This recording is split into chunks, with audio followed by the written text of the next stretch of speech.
Welcome to the AC 24/7 Top Story Countdown. We'll guide you through the biggest news of the day. Our focus, advocating our rights, advocating health, and advocating Earth. Here's our pick for number 4. Terror in broad daylight. A Russian missile striking an apartment block in Zaporizhia, Ukraine. Far from the frontline forces, lives shattered in an instant. I was at work and my child was alone at home, Svetlana says. She lived on the 6th floor with her son. He knows how to walk in the hallway during an air raid, she says. It may have saved his life. This is what just happened to my home, says this man. Look, this is where I was sitting with my mom just now. But even in the aftermath, fear is never far away in Ukraine. Ukrainian officials say Russian forces fired at least 6 missiles at this city on Wednesday. Search and rescue teams scrambled to find people trapped under the rubble, young children among the injured. President Zelensky called it savagery from a terrorist state. And overnight, a swarm of Shahed drones sent sirens blaring across Kyiv. Air defenses brought some down, but at least 7 were killed near the capital, say authorities. Russia has repeatedly denied it's targeting civilians. And in Moscow, Vladimir Putin, more concerned about the highly symbolic and choreographed visit of Chinese President Xi Jinping, who departed on Wednesday.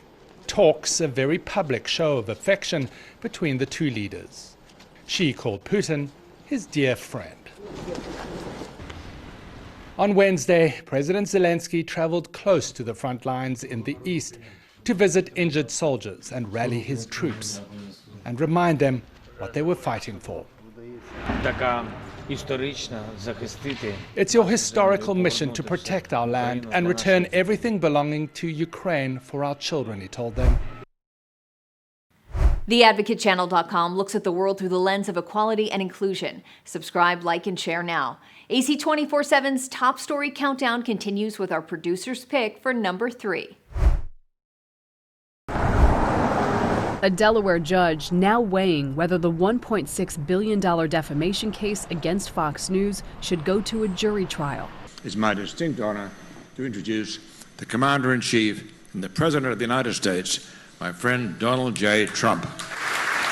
And if Fox Corporation Chairman Rupert Murdoch should be called to testify. Delaware Superior Court Judge Eric Davis told lawyers Wednesday he holds a special role at Fox Corporation that he may be able to be compelled to be here. Lawyers for Dominion Voting Systems have already asked the court to let them call Rupert Murdoch and his CEO son Lachlan if the case goes to trial next month. Fox is resisting the effort, saying the Murdochs have limited knowledge of how Fox News made editorial decisions and would be burdened by having to appear in person. The judge said it is possible they could appear over video conferencing if called. Both have already given depositions in the case, with Rupert Murdoch acknowledging some Fox News hosts endorsed election conspiracy theories and then saying, "I would have liked us to be stronger in denouncing it in hindsight."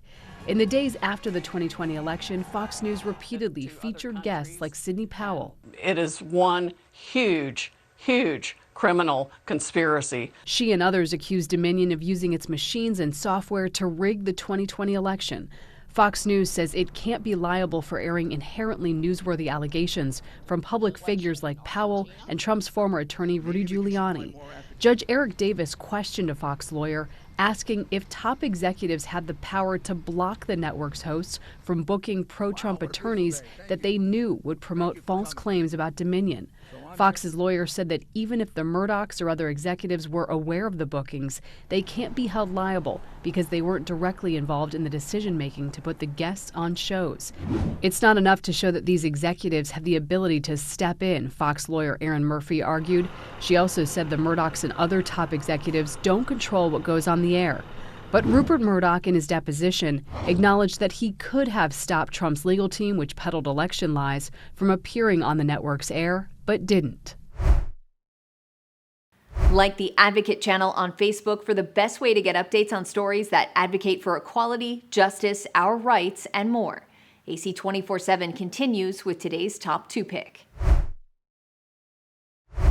Good news for first-time homebuyers. House prices just ended a 10-year streak, marking the first monthly year-over-year price drop since 2012. A lot of home buyers or prospective home buyers all across the country are really going to welcome this good news. According to a new report from the National Association of Realtors, the median price of a U.S. home in February was $363,000.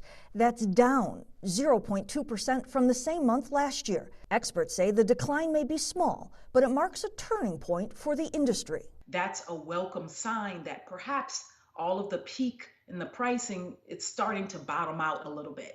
The report coming in spring, the peak buying season, when buyers who have been sidelined by demand and soaring prices are motivated to make deals quickly. So what can you do if you're finally ready to buy? Money coach Lynette Calfani-Cox has these 3 tips. 1. Line up the cash. Figure out which loan you qualify for, either a conventional mortgage or a government-insured loan like an FHA, and then calculate your down payment. You can put down as little as 3 or 3.5% and still get in the home of your dreams. And that's good news to people who don't have, a hefty amount of savings. Number 2, get your financial paperwork in order. Gather your tax returns, W-2s, and bank statements. And 3, work on your credit score, which impacts the interest rate on your home loan. Check your credit report for any errors and pay off existing debt to boost your score. That's a great opportunity for you to look really good on paper to a lender. For Consumer Watch, I'm Shelley Malashi. Follow the Advocate channel on Twitter and Instagram to stay updated on stories that matter every day. Here's our number 1 story of the day. Take a look. Voting is underway again in battleground Wisconsin, where echoes of the last presidential race still resonate, even as an April election nears. This time, the campaign is all about the court, the state Supreme Court, that came within 1 vote of overturning Donald Trump's narrow loss to Joe Biden here 3 years ago. He is a true threat to our democracy. Once again, you're lying. Milwaukee County Judge Janet Protasewicz, the liberal candidate, sparred on a debate stage here this week with former Supreme Court Justice Daniel Kelly, a conservative who lost his seat in 2020 and is fighting to return to the state's highest court. It's become the nation's most expensive judicial race on record. The false elector scheme. In Wisconsin, extremist Dan Kelly was the right-wing lawyer behind the scenes of it all. With $30 million in counting on ads alone.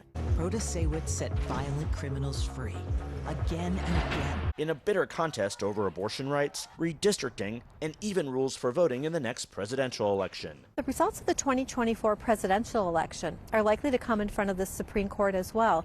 The 10 electoral votes that we have here are very, very highly sought after. Should the 2024 presidential election be a part of this race? Nope.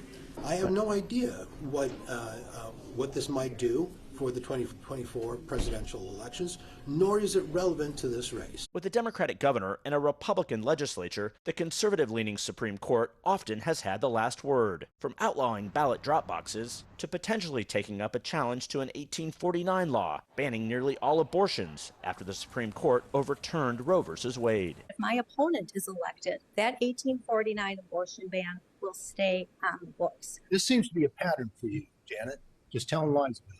3 major Wisconsin anti-abortion groups have endorsed Kelly, who said he makes no promises how he'd rule on that or any issue. Our endorsement is based on his judicial philosophy. Gracie Skogman of Wisconsin Right to Life said her movement is working hard to elect Kelly. There is more at stake in this election than ever before in our state. Wisconsin is one of 14 states that directly elect Supreme Court justices at the ballot box, in elections that are technically nonpartisan, but practically anything but. This election's the most important election in the country in the year 2023 because Wisconsin is the tipping point state for presidential elections. Ben Wickler leads the Wisconsin Democratic Party, which has invested millions into the race for Protasewicz. Whoever's elected April 4th will serve in 2024's presidential race, 2028, 2032.